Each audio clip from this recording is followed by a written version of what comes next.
and welcome to Logan Sounds Off, where I talk about books, music, and a whole lot more. I'm your host, Logan Kelly.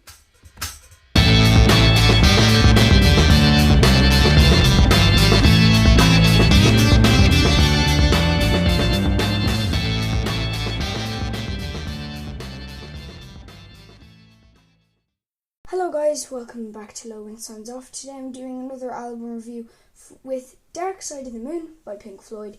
This was originally released in March 1973.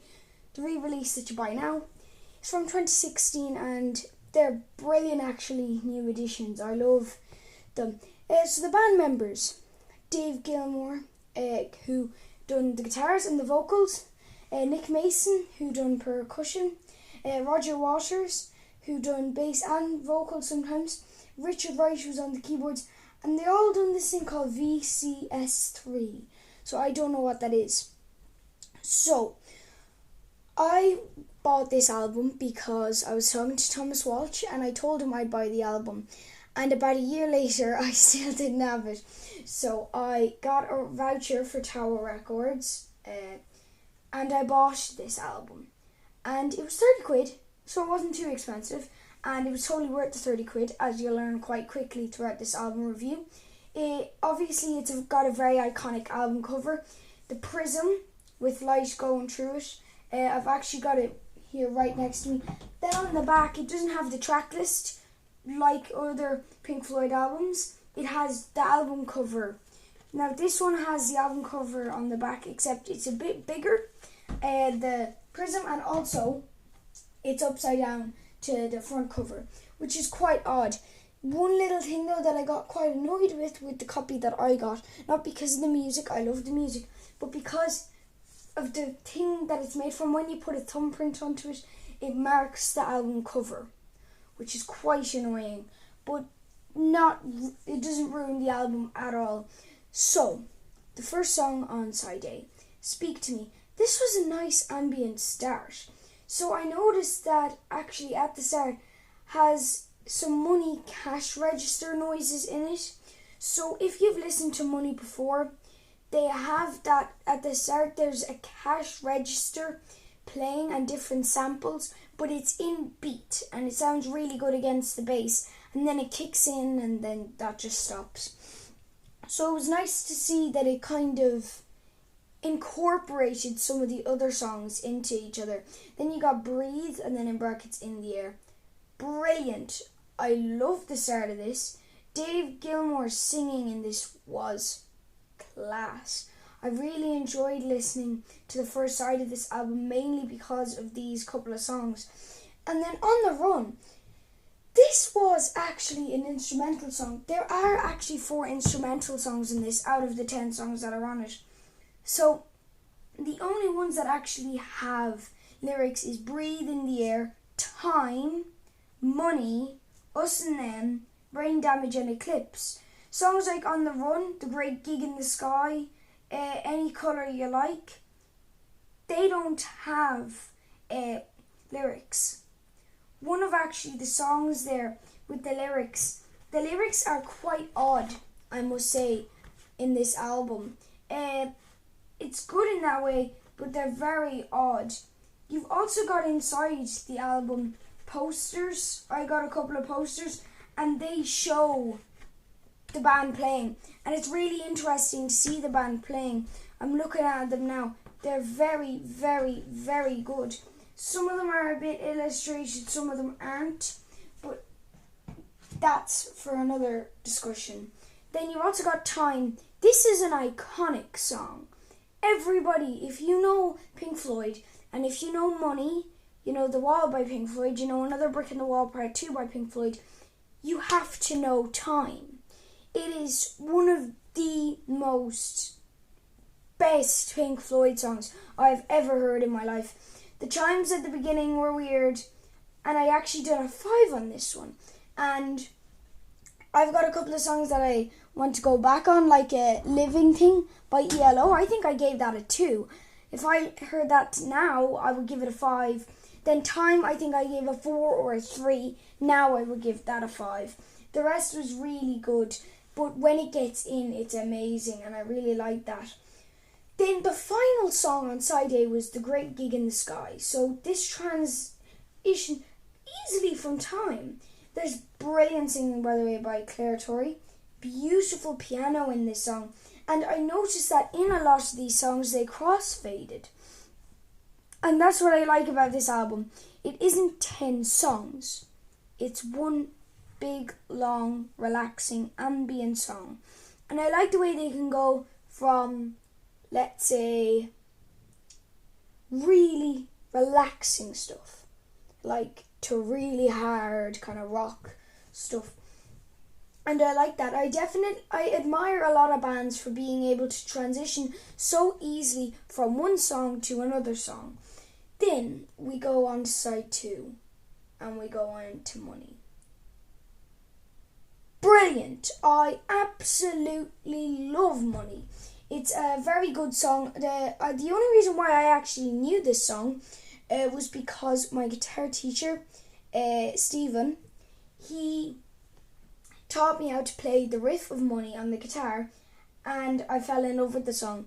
So I said to my dad, here, with Dark Side of the Moon, I'm going to buy it off Tower Records.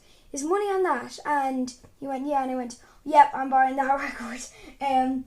The riff was amazing in this, obviously. Where I was saying with the guitar, the riff in it's very good. And here's a little fun fact. It might sound like that it's just bass or that it's just guitar. It's actually they're both being played at the exact same time. So this was actually very unique, this song, I thought, because it was a different time. It wasn't 4/4 time, it wasn't 3/3 time, it wasn't 2/2 time, it wasn't 1/1 time. Is there even a 1/1 time? It wasn't even 5/4 time. So I like that. And then we've got Us and Them. This transitions so beautifully between Money and Us and Them. Again, Money's a bit of a hard song. Us and Them's very relaxed until it gets into it. Then it gets a bit heavier. Very slow and lovely, as I just said. Interesting lyrics. This was quite interesting. They were like, black and blue. And with the lyrics, there was lovely reverberation and delay in this, that you could hear like Dave just singing down a corridor. And it was really lovely to hear that. And then I also liked the sax in this. The saxophone in this was beautiful. I really liked that.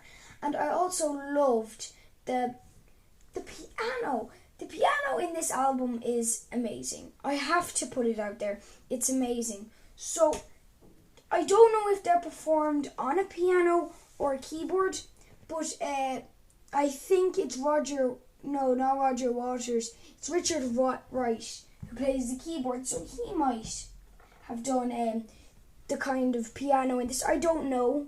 I haven't actually seen a video of Pink Floyd in an incredibly long time. The last video I saw of them was Comfortably Numb, which, to be honest, is the only video you should ever see. It's just so good. You don't actually need to watch any other music videos to get satisfaction. That'll give you enough for your life. Comfortably Numb, the video live. Then you've got Any Colour You Like. Again, this is another instrumental song, which I don't mind. I'm not hating on the instrumental songs, but I would like to see a bit more singing. So I like the cool synth and, again, the reverberation and the delay. There was some brilliant drums in this and really good instruments used. And I noticed throughout the album, they use everything they've got, Pink Floyd. They don't leave anything to waste. They use every single little thing that they can. So then you've also got Brain Damage. I don't know, is this based on mental health issues? Because like one of the lines is, the lunatic is in my head. It could be, though obviously I don't know of any little problems that any of the guys had. Maybe it's just for a song, and I really like that. And then there was a nice guitar loop throughout this song, which transitioned between chords quite easily, because they were similar chords, but they really clicked during the song against the singing. nice inclusion of the lyric, the dark side of the moon. So when you're reading the lyrics off, because I know a lot of people do this, including myself, you have to read the lyrics to really understand the song or listen to them. And the last lyric is, and if the band you're in starts playing different tunes, I'll see you on the dark side of the moon. And then there's a little touch on the end of eclipse that is, but the sun is eclipsed by the moon. So there's little niggles of dark side of the moon stuff. There is no song on this album called Dark Side of the Moon or anything, but you do find those little things about the place that just link up to the prism on the front cover, which I really like that, because I always thought, what would a Dark Side of the Moon song sound like? Obviously it will be at the end of the album, real Pink Floyd fashion, no singing, about 2 minutes long, maybe a bit less, just ambience, very nice ambience with some instruments. That will be my kind of thing. So then Eclipse. I spoke a little bit about this actually, just a couple of seconds ago about this, and I find that it's a good follow-on to Brain Damage, because as I said, this is my third time now, the transition, it was beautiful. Weird lyrics though, but a good finish to the album, and that's Dark Side of the Moon. So, my other thoughts. I do not have any bad mouthing to get done now. I have said everything I can. I actually am going to rate this. Surprisingly, all Pink Floyd fans will be really happy, but I'm rating it 5 stars, simply because there was a couple of factors. A, the album cover is absolutely class. That is my third reason out of the 3 best reasons. The second best reason was because I really liked the piano in this, actually. I really liked the reverberation in this. And the number 1 reason, they were all brilliant songs. I would listen to these all again. It's something that you can have in the background, and that it's not something that you can have in the background that you don't want to hear, you just want there to be playing. It's something that you have there, but even if you're not listening to it, you can just get that vibe of it. And I really like that. I admire people who can do that so easily. And that is why I'm giving this 5 stars, and I've spoke the last 12 minutes about how good this album is. So I hope I haven't bored you to death, and I hope you've enjoyed this episode of Logan Sounds Off, Dark Side of the Moon by Pink Floyd, 5 stars. I hope you enjoyed listening to this episode of Logan Sounds Off. You can follow me on X, Facebook and Instagram at Logan Sounds Off. And don't forget to subscribe and not miss any more cool episodes.